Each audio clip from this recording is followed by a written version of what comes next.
Robin Caldwell, and my submission to SistahFaith is How Dare You. However, today I'm going to read an essay that I wrote called Silent as the Grave.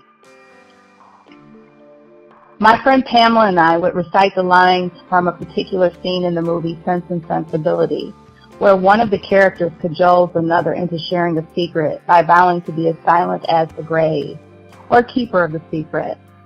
The scene is comedic, though it ends with one woman violently attacking the other. We'd rewind that scene over and over, laughing hysterically every time we watched it. And the line, "I'll be as silent as the grave," became a catchphrase we'd repeat in jest, in an affected British accent, and as our little secret between friends. One of the requirements of my profession, publicist, is that our code of ethics vows us to secrecy and confidentiality. You don't ask and we don't tell. We don't tell, praying to God, you don't ask.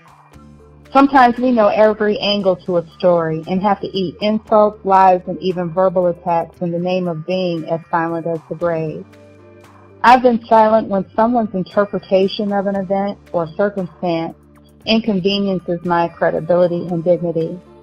So I sometimes think it's not too terribly useful to have to share my side of any story for the sake of peace. My peace, that is.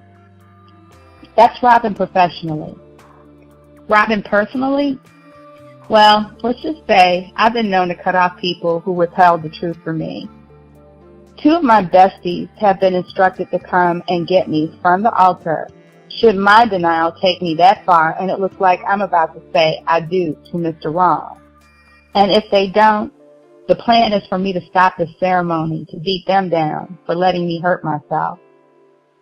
To me, you tell the truth when you love someone, right? Action my heart is another idiom.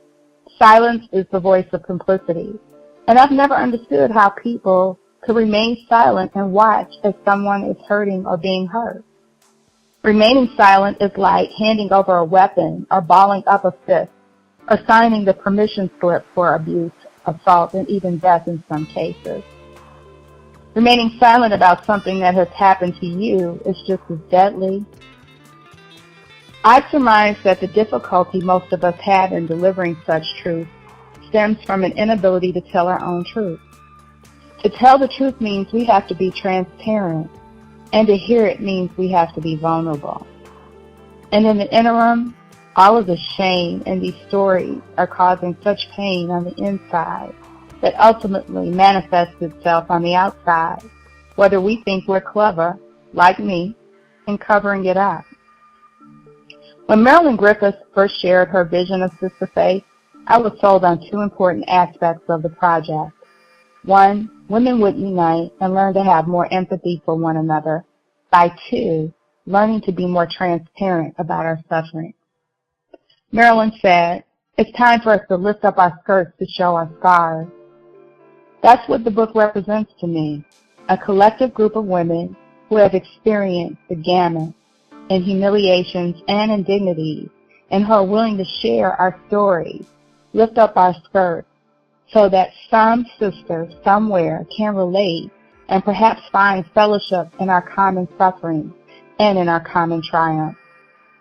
And God knows it's needed, because the unique gifting of women is that we can sure pretty up our messes, can't we? An irony in that scene from Sense and Sensibility is the violence between the two women. Yes, I laughed, but I have to admit that it saddens me that in keeping secrets, we commit a form of violence against our own. Being silent as the grave can actually send someone to their grave. Deep, ain't it? Have you ever struggled with remaining silent to avoid confrontation or making a sister friend angry? Have you ever remained silent and regretted it? Or have you broken your silence and it actually saved a sister? Talk to me in the comments section. I'll be going back and forth with you all day today, and I'm looking forward to it. Thank you for this opportunity, and thank you for listening. God bless you.